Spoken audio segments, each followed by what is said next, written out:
Okie doke. So the first thing I said talked about, you knew you wanted to try and come more on the inside as you came down, okay? Now what would happen, the first few shots you start in the ball a little bit to the left, and now the club's square, the ball just goes straight left. It's heavy on the mat and a bit chunky. In the summer now the ground's a bit harder, we get away with it. In the winter it's no good because it just digs in the ground. In the summer we get away with it a bit more, but it's still not an ideal shot obviously. But to try and stop a golf ball then from just going straight left, what you would do was just aiming your feet further right. Now the further right you aim your feet, if your line of feet and body is out to the right here and your target line now is the 150, so just right at that red cone as we said, you're coming over the top to your body to swing it straight, which is going to create a heavy chunky shot on the mat. You're coming too steep into the golf ball. So we need to make sure that our feet are lined up more to our target on a more parallel line, which you can see there, okay, and using that sort of curve here of the ball tray there, okay, gets the sensation that club's working in and back down and around the body, rather than, if we look at the clubs here now, and I'll just sort of freeze frame it a couple of frames before impact, we can see the club here, okay, coming, if I just want to put a spot on the club, your club there, that is your club face. Okay, I'll zoom out a second there, you can see the club now coming across. If we go there, it goes down that yellow line, and the club now is outside the line of the ball, okay, that's going to be just going straight left. However, if we compare that club now to this one, the same get back, definitely not steep on that anyway. I mean, steep with your left arm, above your right ear somewhere. You're definitely below plane, so in some ways a little bit flatter than the norm, but that for me is okay at the moment, as long as that club can come back down, tracking down now a lot shallower.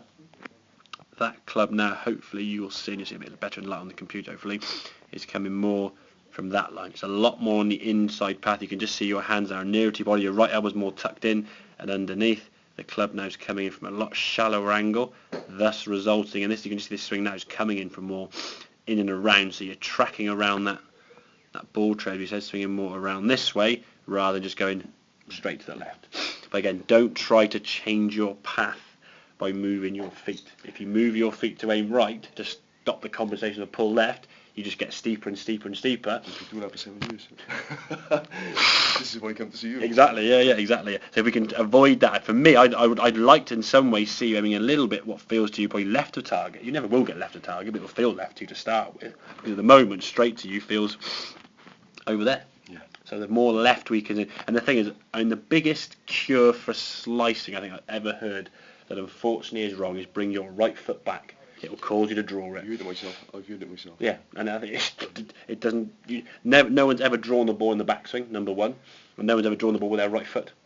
So changing that right foot does part of the expression bugger all. Yeah, okay, yeah. It might change your path on the way back, but unless you change your path on the way down, it's a waste of space. And if you're someone who's always fought a golf ball doing this, once your club comes back on this way because the right foot's back, you're going to go, oh crikey! If I now come left to right, it's going behind me. Yeah. So what do? You come back over the top, start it further left, and just slice it back to target.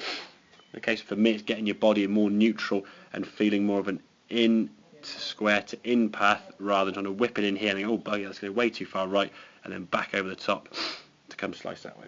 Okay, so it's not your backswing is the issue, it's more the downswing. The information we give the golf when that ball goes out there is what it does in those sort of last 2 seconds or split seconds impact. Not anything up here. I say Jim Furyk's swing, Bubba Watson's, Matt Kuchar's, JB Holmes, Dustin Johnson. If golf was all about the backswing, you'd never have those guys in the world, would you? They'd hack us, they'd give up golf. It's about the impact conditions we're giving the golf ball. So you need to improve the impact and what that club is doing at impact. We've changed the club over the last few lessons, getting square now, it's open. But because you fought left to right, now the ball's going left, you just try to move further right a little bit more. Okay? Make sense? Yeah, absolutely. Good stuff. Have a couple more there, mate. You can always use those trays there as a guide when you're on the range hitting balls, can't you? It's quite a good visual. Show the ball flying how the club should swing.